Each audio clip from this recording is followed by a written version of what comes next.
Pagi harinya, aku mendengar ketukan dari pintu. Sepertinya Ahmad dan Kalia belum terbangun.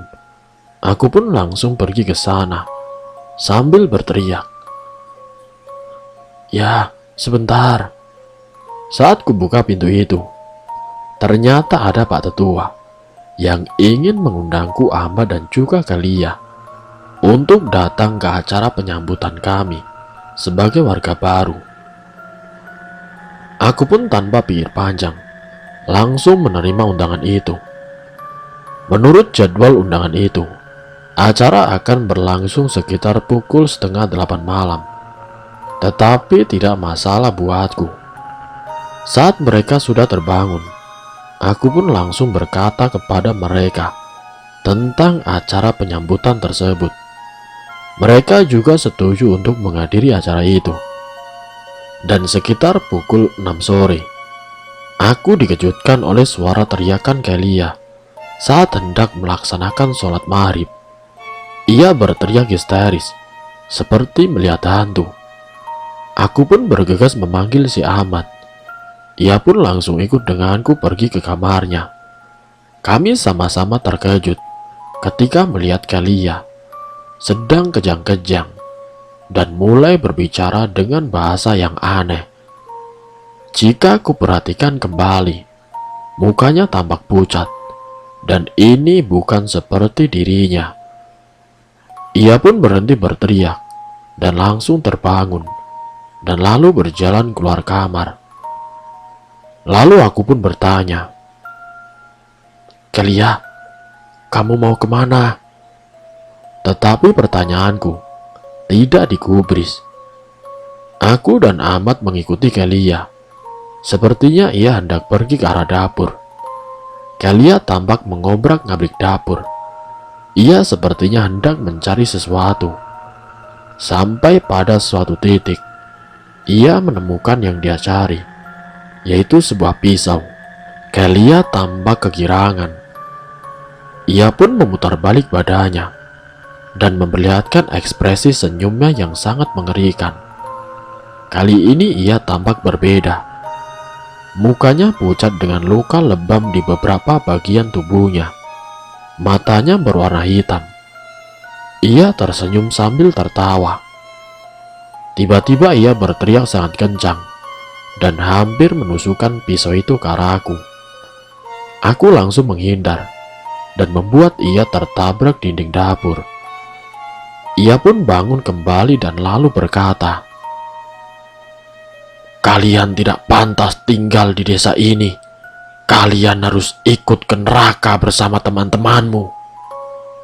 Ia pun berteriak kembali dan hendak menusukku lagi. Ahmad tampaknya tidak bisa bergerak. Aku berteriak kepada Ahmad, "Ahmad, panggil Pak Tetua dan juga para warga. Ayo cepat."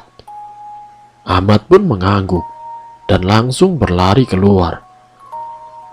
Sementara itu aku mencoba untuk bertahan dari Kalia yang semakin agresif, hingga aku berlari mengambil sebuah tali dan mengikat tangannya. Ia berhasil tirakat, namun ia mulai meracau dan lalu berkata, "Kalian pikir kalian bisa dengan mudah melanggar peraturan di kampung ini? Tidak, perempuan ini sekarang milikku." Tidak lama kemudian, Ahmad dan para warga pun sampai di rumah. Pak Tetua pun bergegas masuk dan menyuruh warga mengikat tali kepada Kalia. Ia pun dibawa ke kamarnya dan dikunci oleh Pak Tetua. Lalu ia pun bertanya, "Apa yang sebenarnya terjadi, Nak?" "Kalia tampaknya kesurupan, Pak. Ia juga berniat untuk membunuh saya," jawabku menjelaskan. Pak Tetua terdiam sebentar. Ia tampaknya sedang berpikir. Lalu ia kembali berkata, "Temanmu melanggar peraturan kampung ini." Aku pun tidak bisa berbohong dan langsung menjawab iya. Ia tampak kecewa dan kembali berkata, "Kutukan Sandekala sudah merasuk pada temanmu. Dia tidak akan bisa mengendalikan tubuhnya saat waktu sandekala sudah datang. Bapak tidak bisa menghilangkan kutukan itu, tetapi kalian bisa mencegah kalau temanmu itu berbuat hal yang tidak pasti. Aku dan Ahmad bertanya secara bersamaan. Apa yang harus kami lakukan, Pak Tetua? Lalu beliau pun menjawab, cara ini bisa menahannya untuk sementara, tetapi temanmu akan tetap terkena kutukan itu. Tapi kalian tenang saja, jiwa temanmu akan kembali saat azan subuh menjelang. Kalian hanya perlu menjaga pintu kamarnya tetap terkunci. Ini adalah cara untuk menahan temanmu. Saat sebelum memasuki waktu sandekala, kalian harus mengikat tubuh temanmu dengan tali dan lalu mengunci di kamar atau ruangan di rumah ini. Dengan begitu, dia tidak akan melukai siapapun. Mau tidak mau, kami harus setuju kepada pendapat Pak Tetua. Setelah itu Pak Tetua dan para warga pun kembali pulang, dan rencana mereka untuk acara penyambutan kami dibatalkan karena kejadian sore ini.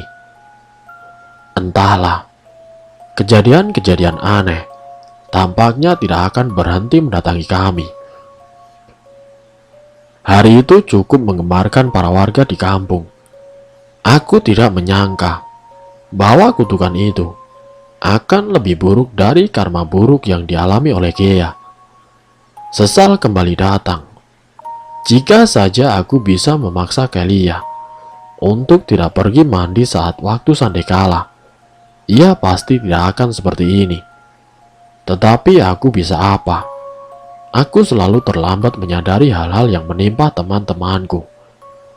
Kejadian hari ini tidak membuatku takut akan dendam yang kutanam dalam hatiku. Malah membuat aku semakin bersemangat untuk merawat benih itu. Mungkin memang benar kata jin yang merasuki si Gea. Aku memang pantas berada di neraka bersama teman-temanku. Kejadian kemarin membuatku semakin gundah. Satu persatu temanku mulai mengalami kejadian di luar nalar semenjak datang ke kampung ini. Proker KKN kami, jangan ditanya, kami semua sudah melupakannya. Aku tidak bisa berpikir apa-apa, kecuali tentang benih-benih dendam yang kutanam beberapa hari silam. Tentu saja aku tidak bisa melupakan kejadian beberapa malam yang lalu. Aku juga tidak peduli pada resiko yang akan aku terima atas dendam yang selama ini kutanam. Ngomong-ngomong soal resiko, kalian pasti bertanya-tanya, apa resiko atas dendam yang sedang kutanam ini? Dari penuturan Pak Tetua, seorang yang menanam dendam, maka akan menuai dendam tersebut. Tetapi dampak buruknya adalah akan ada Darman baru yang muncul dan akan membuat suasana kampung ini menjadi mencekam kembali. Aku tidak peduli akan hal itu. Aku sudah siap jika aku harus menjadi Darman yang membantai orang-orang dengan ilmu santetnya. Semenjak kejadian kemarin, aku semakin waspada terhadap Kelia. Begitupun Ahmad yang kini memasang jarak terhadapnya. Memang saat azan subuh menjelang, Kelia akan kembali normal. Tetapi tetap saja, ia masih membuatku takut.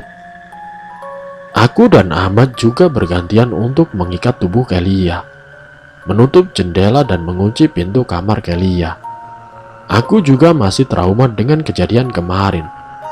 Meski memang aku tidak terluka, tetapi ada hal lain yang membuatku trauma. Mulai dari teror hantu noni Belanda yang tidak pernah absen mengganggu sholatku, kepergian Daniel dan juga Gea, kutukan sandekala Kelia, dan aku tidak tahu lagi apa yang akan terjadi lagi selanjutnya. Pagi ini setelah sholat subuh, Aku berencana untuk pergi ke pasar, membeli bahan masakan. Karena kondisi Kelia yang kurang fit, dan Ahmad menolak untuk pergi, dengan alasan ingin menjaga Kelia. Dengan perasaan sedikit kesal, aku pun melangkahkan kaki menuju pasar sendiri. Di dalam perjalananku ke pasar, aku melihat ibu-ibu sedang bergosip tentang sesuatu. Sekilas aku mendengar mereka menyebut mahasiswa KKN. Aku pun menghentikan langkahku dan berusaha menguping. Walaupun aku tidak mengerti bahasa mereka, tetapi aku bisa menangkap kata demi kata yang diucapkan oleh ibu itu. Aku menjadi semakin gundah karena gosip yang dibicarakan oleh para ibu-ibu. Bagaimana mereka tahu tentang hal tabu yang dilakukan oleh Kelia dan Ahmad? Bagaimana jika si ibu gemuk itu mendapatkan bukti? Sudahlah, aku harus bergegas pergi ke pasar. Jika aku berlama-lama berpikir, nanti keburu tutup. Setelah berbelanja di pasar, aku pun bergegas untuk pulang. Sayang aku tidak bisa menaiki ojek ataupun angkutan kota, karena tidak ada satupun kendaraan di kampung ini. Padahal jarak antara rumah dan pasar lumayan jauh. Bayangkan, belanjaanku juga lumayan banyak. Tapi ya sudahlah, jika mengeluh terus, aku bisa keburu telat untuk masak. Ya, semenjak kepergian Gea, akulah yang mengurus seluruh kebutuhan rumah. Mulai dari menyapu, memasak, aku seakan menjadi pembantu di rumah. Tetapi aku selalu percaya pada instingku, yang berkata bahwa yang aku lakukan ini memang benar. Assalamualaikum. Tidak ada jawaban dari Ahmad ataupun Kelia. Mungkin mereka masih tidur, karena sesaat sebelum pergi ke pasar, mereka tampak masih mengantuk. Tapi ya sudahlah, siapa peduli.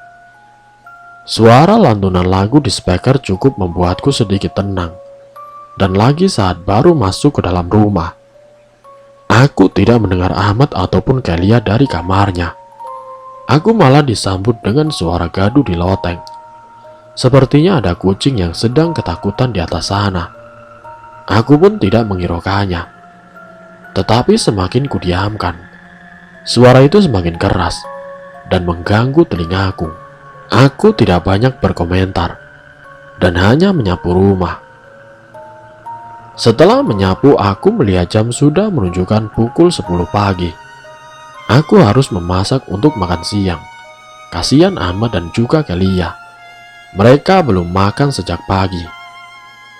Dan tidak lama berada di dapur, masakanku pun sudah matang. Aku berniat memanggil Ahmad dan juga Kelia. Tetapi saat aku ketuk kamar Kelia, kamar itu terkunci dari dalam. Kurasa Kelia masih tidur nyenyak. Sedangkan saat kubuka kamar Ahmad, kamarnya memang tidak dikunci, tetapi ia tidak berada di kamarnya. Ini sangat aneh. Tiba-tiba aku melihat cairan berwarna merah menetes dari atap plafon ruang tamu. Cairan itu tidak lain dan tidak bukan adalah cairan darah. Bersamaan dengan jatuhnya beberapa bangkai kelabang dan juga kecoa. Suara gaduh di atas sana pun semakin keras. Aku berniat mengecek ke atas, karena jika ada bangkai hewan, aku bisa langsung membuangnya. Aku kemudian mencari tangga dan pergi ke loteng. Sesampainya di sana, aku tidak melihat apa-apa selain gelap gulita. Aku lupa membawa senter, tetapi aku baru ingat bahwa aku membawa handphoneku. Aku lalu menghidupkan senterku, mencari sumber dari darah yang kuduga adalah bangkai hewan. Samar-samar aku mendengar ada suara seseorang di sini. Suara itu semakin dekat, dan ternyata orang itu adalah si Ahmad. Entah apa yang ia lakukan di atas sini. Aku lalu memanggilnya. Ahmad, Ngapain lo di sini? Sendirian lagi? Ahmad tidak menghiraukanku. Entah apa yang ia lakukan saat itu. Ia duduk berjongkok, dan mulutnya terdengar seperti sedang mengunyah sesuatu. Saat kuarahkan senter HP-ku ke arah tangan Ahmad, ternyata yang sedang ia gigit adalah sebuah jantung. Tidak salah lagi. Darah yang menetes itu berasal dari jantung itu. Tiba-tiba Ahmad tampaknya baru menyadari keberadaanku. Tiba-tiba kepala Ahmad berputar 180 derajat, membuatku terkejut setengah mati.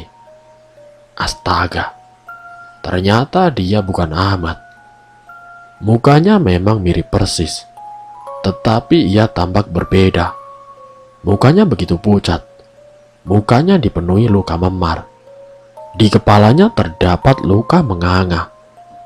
Lehernya dikelilingi oleh tali. Mulutnya dipenuhi oleh darah. Dan matanya berwarna hitam kosong. Ia pun tersenyum dan lalu berkata, "Kau ingin makan bersamaku?" Aku begitu ketakutan. Lalu aku pun berlari sekencang mungkin. Tanpa kusadari, Ahmad yang kesurupan mengejarku dengan merangkak. Aku berteriak dan berlari semakin kencang, hingga aku menemukan pintu keluar loteng Palpon. Aku benar-benar tidak menyangka akan hal ini. Apa yang telah terjadi pada Ahmad? Jantung siapa yang telah ia makan? Kepalaku berdenyut sakit karena pertanyaan yang melintas, juga karena bayangan wajah Ahmad yang begitu sangat mengerikan. Apa ini sebuah karma bagi Ahmad, atau ada hal lain yang membuatnya kesurupan? Aku lalu bergegas pergi ke kamar Kelia untuk memberitahunya soal ini. Tetapi pintunya masih terkunci. Aku tahu ini sedikit nekat, tetapi aku tidak punya pilihan lain. Aku mendobrak pintu kamar Kelia. Namun di sana, aku kembali dikejutkan oleh Kelia. Badannya bersimbah dengan darah. Dada bagian kirinya kini telah bolong, dan jantungnya juga tidak ada. Tidak salah lagi, jantung yang diambil oleh Ahmad adalah jantung Kelia. Aku berteriak dan menangis sejadi-jadinya. Dalam keadaan panik, aku pergi ke rumah Pak Tetua.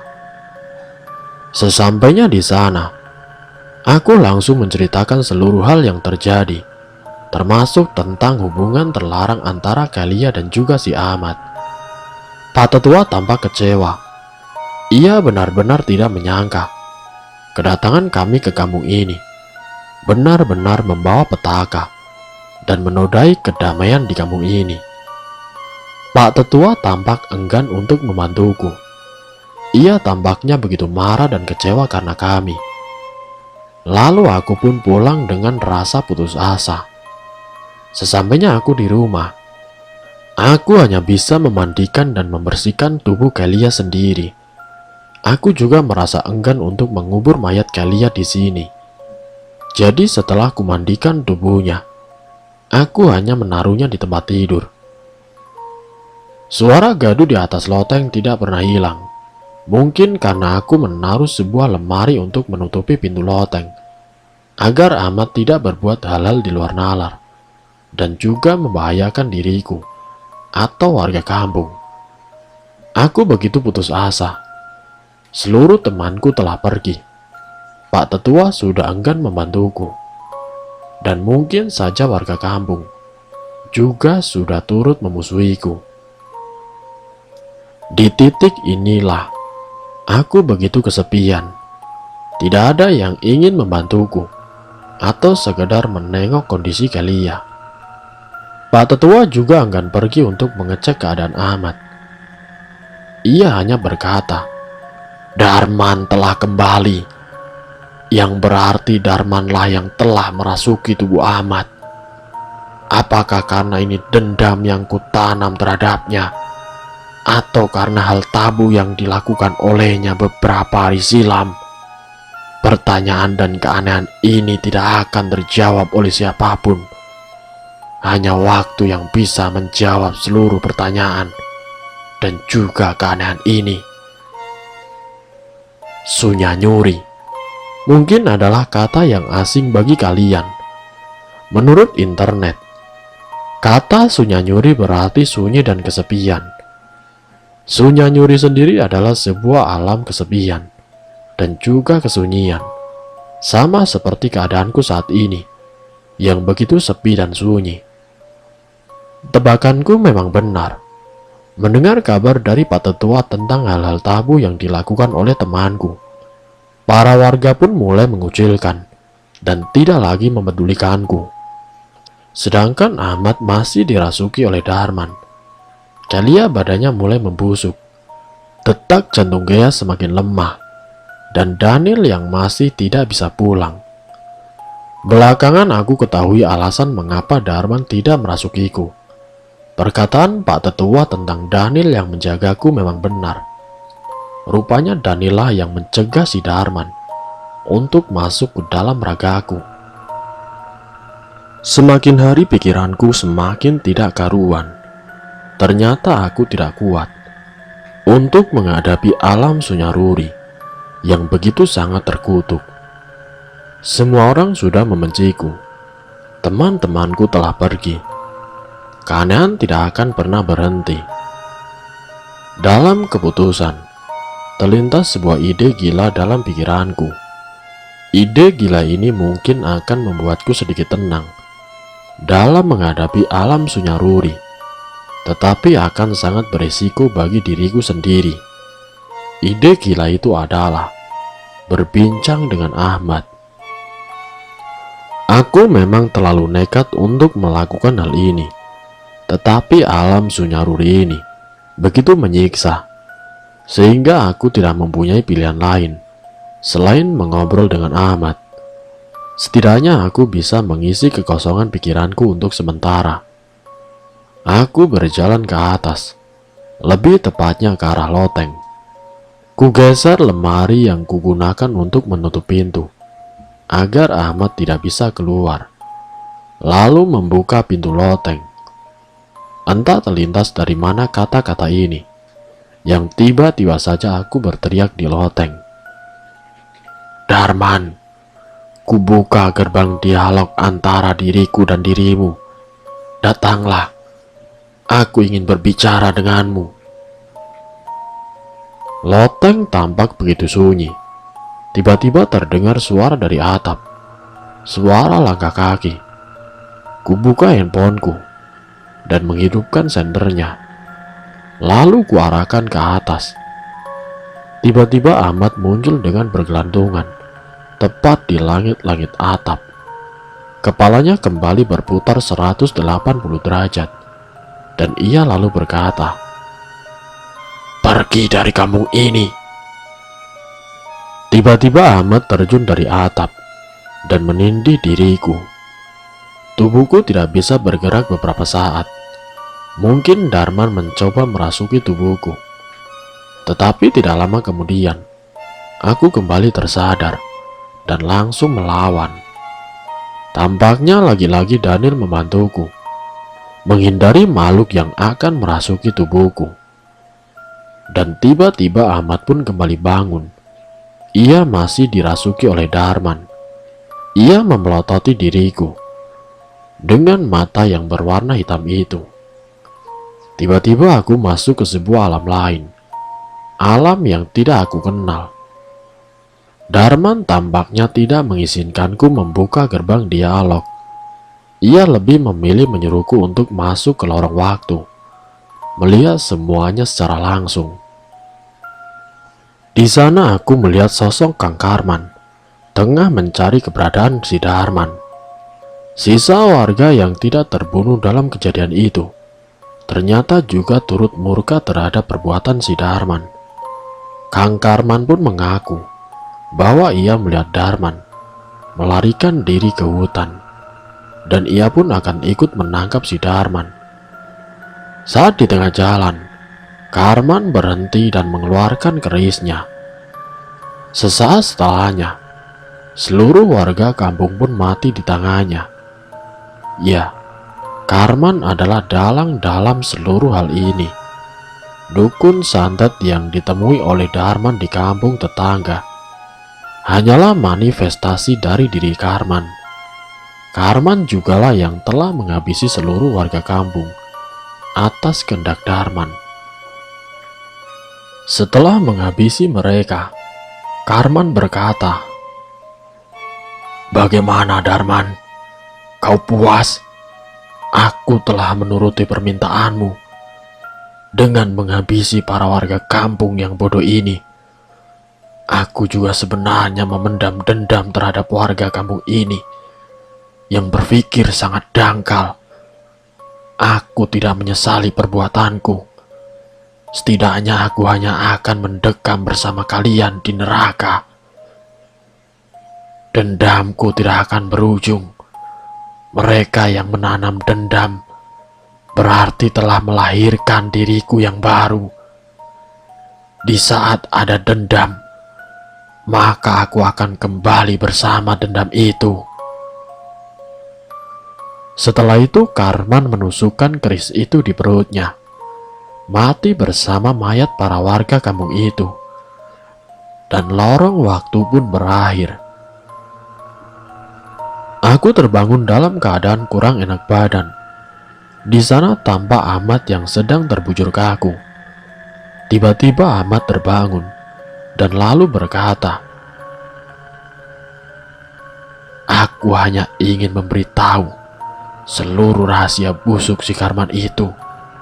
Seluruh temanmu sebenarnya mati karena santet yang ia kirimkan kepadamu, dan juga teman-temanmu. Daniel temanmu mati karena santet yang membuat Daniel kehilangan kendali atas dirinya dan menjahit mulutnya sendiri. Gea mati karena karma buruk yang ia kirimkan kepadanya. Kelia mati karena Karman yang hendak mengambil jantungnya sebagai persembahan untuk membangkitkanku, untuk menjadikan diriku sebagai budaknya. Dan si Ahmad mati saat hendak menghalangi Karman yang akan menghabisi Kelia. Dan kamu tidak lama lagi akan mati di tanganku, Anggara. Dendam yang kamu tanam sebenarnya melahirkan Karman, bukan diriku. Seseorang yang kalian panggil Pak Tetua itu adalah si Karman. Cepat atau lambat, kau akan memahami apa tujuanku mengizinkanmu untuk masuk ke lorong waktuku. Sekarang, pergilah dari kampung ini." Ahmad berusaha mendekat dan hendak menerkamku bagai seekor mangsa. Aku pun bangun dan berlari secepat kilat, lalu menutup pintu loteng rapat-rapat. Rahasia kelam akhirnya terkuak. Ternyata Darman hanya menjadi kambing hitam dalam pembantan itu. Mengapa aku menyebut demikian? Karman sebenarnya menghabisi seluruh warga, bukan atas perintah Darman, tetapi karena dendam yang ia tanam terhadap kampung ini, termasuk teman-temanku yang harus mati di tangan dirinya. Sejak hari itu, Anggara tinggal di jalanan. Meracau dan berteriak bagai orang gila adalah sebuah kebiasaan baru baginya. Tentu ia melakukan itu semua bukan tanpa alasan, melainkan karena bayangan dari si Ahmad, Daniel, Gea, Kelia, Darman, hingga Karman dan para leluhur kampung yang selalu muncul menghantui dirinya. Dan selesai. Itulah kisah misteri yang berjudul dendam tanpa ujung, membawa petaka. Semoga dari pengalaman ini bisa menjadikan pelajaran untuk kita semua. Terima kasih untuk kalian yang sudah mampir di channel kami. Jika kalian tertarik dengan video kami, silakan tekan tombol like, share, dan komen. Tekan subscribe untuk mengikuti video-video kami yang selanjutnya. Wassalamualaikum warahmatullahi wabarakatuh.